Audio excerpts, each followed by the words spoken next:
Hey everybody, thanks for visiting RacerXOnline.com. We're here with another new bike intro today. Today it's the 2021 Husqvarna 450 Rockstar Edition. So a few weeks back we did the KTM Factory Edition. Now we got the Rockstar Edition. A little bit different look from the guys from Husqvarna in 2021.5. But nonetheless, we're here at Glen Helen Raceway today. We're going to test it out. We're going to give you some information on what this bike is like compared to the Factory Edition, as well as the standard 2021 FC 450. Couple things that are different from the standard FC 450, obviously Rockstar graphics, gut seat cover, FMF slip-on muffler, wheels, spokes, and of course Rekluse clutch cover.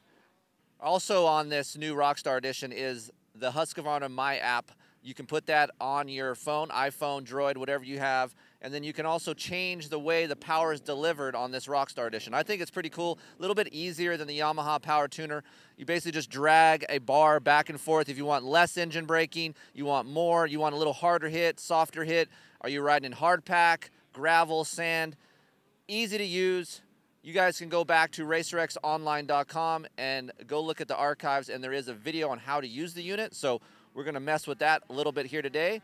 But I'm going to go get dressed, ride this track, get you guys some information because, look, it's an expensive bike. Is it worth it?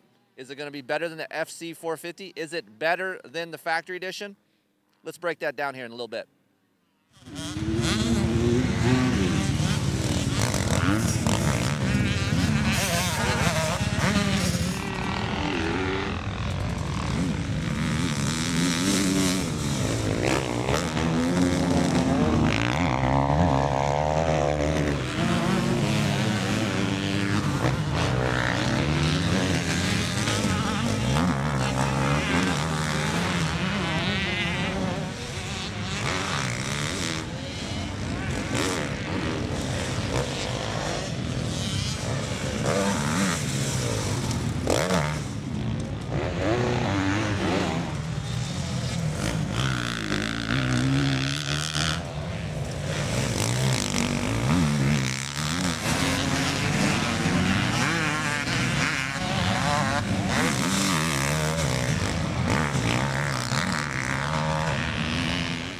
Okay guys, I just got off the track, 21 FC 450 Rockstar Edition. Now, I want to just preface this post-ride interview with, there are some differences between the Husqvarna, the KTM, and the Gas. Obviously, if you guys watch these videos, you know what those are, so I don't want to sound redundant and keep telling you guys this. But of course, you know on the special editions, I want to call those, Factory Edition and the Rockstar Edition, different mufflers, of course, carbon fiber subframe, different swing arm, and those are the major differences from bike to bike. The Gas uses a KTM subframe and a Husqvarna swing arm, and of course, you guys know the Factory Edition KTM doesn't have the carbon composite subframe. So, with that being said, on the track, it does feel like to me, and if you guys are wondering, you guys, hey, I always get these messages, what should I get? The Rockstar Edition or the Factory Edition? For me, I would go more towards the orange bike. Why? Because simple put is like, I like throttle response. I want a little bit of excitement on low end. This is a very deceiving power. Even with the KTM's Akrapovic versus the FMF muffler here, they do put the insert inside the FMF. You can take that out.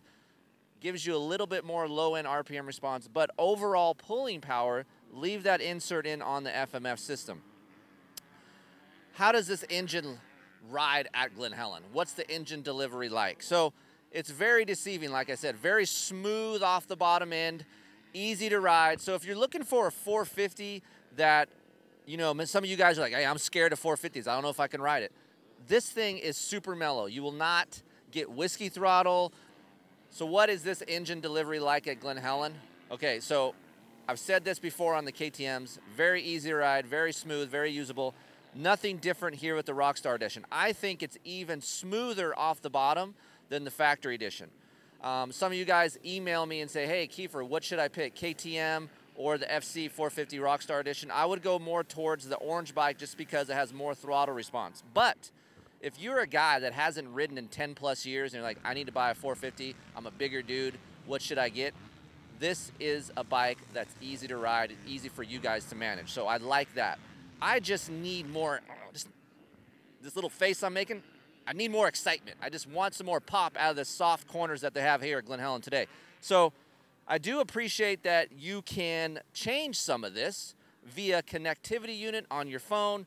That thing actually does work. If you guys haven't seen the video that we did here on RacerX Online, just go back to the archives. It's there, show you how to use it.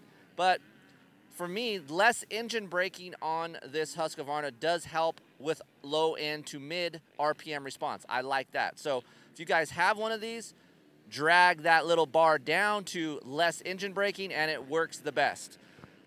This thing pulls very far. Like I said, easy to use, easy to ride out of a corner, smooth delivery, but man, this thing pulls very far. So it is fast, it's just deceiving. It doesn't have that pop like a KX or a YZ450F. So something that you guys might have to get used to a little bit, but if you're scared of 450s, to me, that's a great attribute to have. On the suspension side of things, guys, you will have to break these forks in 6 to 7 hours. We're only about 4 hours in on this bike right now, so it is a little bit harsh, a little bit firm, but I'm aware of these forks, okay? So I've been around this stuff a little bit. For me, I'm 170 pounds. I do have to raise the air pressure. If you guys are feeling a harsh sensation and you're 170, 180 pounds, it's because you're riding a little bit low. Run about 11 bar to start out with, and then maybe later on when it breaks in, you'll have to adjust that setting. But right now, 11 bar is the right, I guess, feel for me here at Glen Helen. It has big downhills. I want some hold up. So I like the adjustability idea of the fork, but to me, it just doesn't have that front end feel. The rear shock, no problems with it. Feels good. I like the acceleration traction. This bike has a lot of rear wheel traction. I appreciate that. The bike does feel balanced on the track. I just would like a little bit more comfort out of this AER fork. You will get a little bit more than you do post 6 hours. So be patient, let it break in, and give yourself some time. Now, moving on to the chassis side of things, I feel like the Husqvarna does vibrate less than the KTM. The KTM is a little bit more vibration, so I like that about the Husqvarna. Chassis feel, some media outlets say, it feels a little bit heavy because of the power. I don't really agree with that. Even though the power is soft down low, the thing still feels good side to side. Very easy to get into a corner, but I would just like a little bit more front end traction as I'm exiting the corner, and I think that has something to do with the fork. Overall chassis feel, stability-wise here at Glen Helen, a lot of high-speed straightaways, a lot of loading the chassis. Very friendly, guys. Like, to me, one of the most neutral bikes there is nowadays is the steel frame, so I like the chassis. Little things here that I do appreciate on the Husqvarna. These clamps are a huge deal. If you're on a standard FC 450, these special edition or factory clamps, that they like to call them, are a lifesaver. It'll soften up that feel on the fork. It'll give you a little bit more front end traction than you already have on those stock clamps, so I like that part. I love the gut seat cover. It's a little bit rough on the butt if you're not used to it, but it does keep you planted and in place. And overall, I think these things are very reliable. We don't talk enough about that because we always hear rushing these things out to you guys. But I've ran a Husqvarna 60 plus hours, no top end, valves are in spec. Only thing I've really changed are fuel filters, sprockets and chains, and air filters, and it's great. A couple quick tips for you guys out there. If you guys want a little bit more RPM response, you can remove the backfire screen out of here, and that will help you guys, and that'll get you a little bit more RPM response. Moving this map to map 2, that'll help you a little bit. I appreciate that we have map 1, map 2, and even traction control options. Again, I'm not a huge traction control type of guy, but nonetheless, it's there for you guys to use. So overall, very friendly 450 machine. If you guys are looking to buy a friendly bike that maybe you don't want to get a little bit of whiskey throttle on when you buy a bigger 450 like a Yamaha or a Kawasaki, this Rockstar FC 450 is the bike for you. So a little bit expensive, I understand, but if you want all the bells and whistles that thing comes with, it's a great machine. And we're going to ride this thing a little bit more. I know I am. I ride all the time. I think today is Thursday. This is my 4th day of riding. So I'm going to put some more time on this sucker, give you guys some more feedback. As always, you know, I'm here for you guys. RacerXOnline.com. Email me, Chris@KeeferInkTesting.com, and I'm here to help you guys and dial in your specific motorcycles. And if there's something that I didn't cover for you on this video, give me an email. My door's cracked open. I'll help you out. We'll see you on the next go-around.